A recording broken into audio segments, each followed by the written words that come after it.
दुनिया में इतनी सारी किताबें हैं, सारी किताबों को आप नहीं पढ़ सकती। हर किताब में कुछ ना कुछ नया होता है, कुछ ना कुछ सक्सेस टिप होती हैं। पर मैं आज आपको एक ऐसी किताब बताने जा रही हूँ जो हजारों साल पुरानी होते हुए भी आज भी प्रासंगिक है। आज भी उसका ज्ञान आज के यूथ के लिए, आज की लाइफ में जितनी भी प्रॉब्लम्स हैं उन सबका सॉल्यूशन आज भी उस किताब में मिल रहा है। अब आप लोग समझ ही गए होंगे कि मैं श्रीमद् भगवत गीता की बात कर रही हूँ। श्रीमद् भगवत गीता ये एक ऐसा ग्रंथ है जिसमें जीवन के हर क्षेत्र का विस्तार से वर्णन किया गया। गीता में न केवल जन्म से मृत्यु तक बल्कि हमारे जन्म मृत्यु के बाद के काल का भी वर्णन किया गया है। श्रीमद् भगवत गीता को इस दुनिया के सबसे बड़े मोटिवेशन स्पीकर श्री कृष्ण के उपदेशों को उसमें लिखा गया है। श्रीमद् भगवत गीता जीवन के हर क्षेत्र को विस्तार से बताती है। आपकी लाइफ में जितनी भी प्रॉब्लम है ना, उन सबका सॉल्यूशन श्रीमद् भगवत गीता में है। आप जिंदगी में क्या करना चाहते हो, क्या आप कर रहे हो, क्या आपको बनना है, उन सारे विचारों को श्रीमद् भगवत गीता में विस्तार से बताया गया है। और आज की इस वीडियो में हम गीता की कुछ ऐसी शिक्षाओं पर चर्चा करेंगे जिनको जान के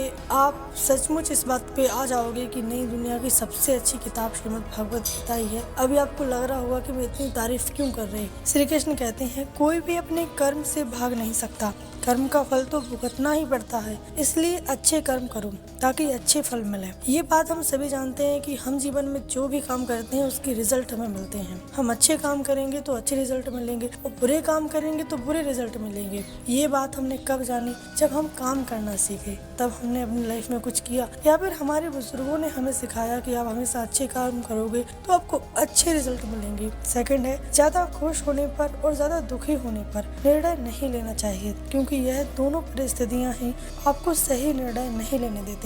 ये बात सबने एक्सपीरियंस की है। जब आप ज्यादा हैप्पी होते हो ना, तब आप ये नहीं देखते कि आज क्या है, कल क्या है। आपसे अगर कोई बात पूछता है या कोई प्रॉमिस कराता है तो आप तुरंत मान जाते हो। पर गीता में शिक्षा दी गई है कि जब आप बहुत खुश हो, बहुत दुखी हो, तो कोई भी निर्णय ना ले, क्योंकि दोनों परिस्थितियां ही आपके निर्णय के लिए ठीक नहीं है। जब आप दुखी होते हो ना, तो आपका मन चारों तरफ से ऊब सा गया होता है, दुनिया से, लोगों से। आप किसी के बारे में कुछ भी बोल देते हो, कुछ भी सोच लेते हो सकता है उस वक्त आप खराब हो, और हो नहीं सकता बल्कि आप उस वक्त खराब होते ही हो। 90% आप गलत होते हो उस टाइम, क्योंकि जब आप दुखी होते हो तब आपका जो होने वाला होता है वह होकर ही रहता है, और जो नहीं होने वाला होता है वह कभी भी नहीं होता। जो ऐसा मानते हैं उन्हें चिंता कभी नहीं होती। ये बात भी हम सब ने एक्सपीरियंस की है। हमारी लाइफ में जो कुछ भी चल रहा है ना, उस पर हमारा कोई कंट्रोल नहीं है, पर जो कुछ चल रहा है हम उससे बहुत कुछ सीख सकते हैं और पेशेंस रख सकते हैं, क्योंकि आने वाले टाइम में जो कुछ भी हो वो हमारे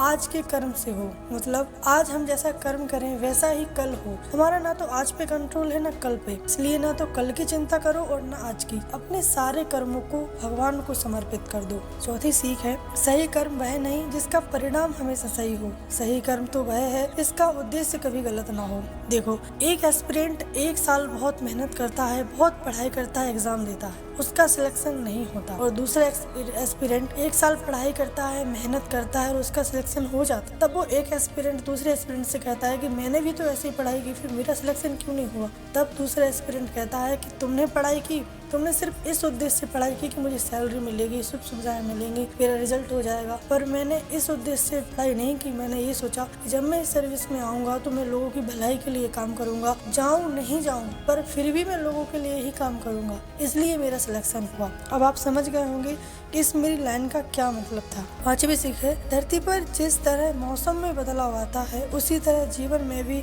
दुख आता जाता रहता है। श्री कृष्ण की सीख हमें अपने जीवन में एकदम उतार लेनी चाहिए। जब थोड़ा सा दुख आ जाता है ना, तो हम भगवान को भी कोसने लगते हैं कि हमें ये दुख क्यों दिया, हमारी क्या गलती थी, हमें ऐसा क्यों किया। और जब थोड़ी सी खुशी आती है तब हम उनको थैंक यू बोलना तो भूल ही जाते हैं। बहुत लोग होते हैं जो बोलते हैं, पर बहुत ज्यादा लोग होते हैं जो भगवान को थैंक यू बोलना भूल ही जाते हैं, जबकि ये गलत है। जब आपके ऊपर दुख आता है तो आप भगवान को याद करते हो, और जब खुशी आती है तो भगवान को भूल जाते हो।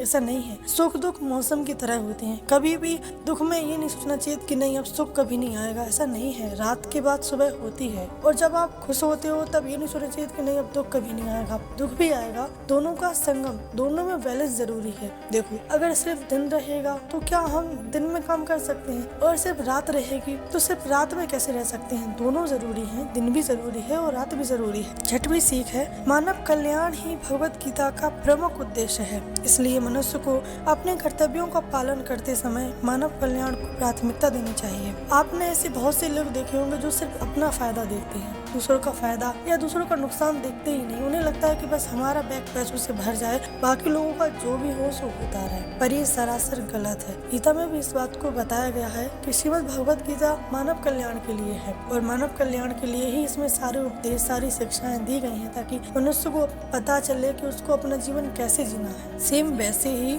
हर इंसान को इस बात को समझना चाहिए कि जब वो कोई भी काम करे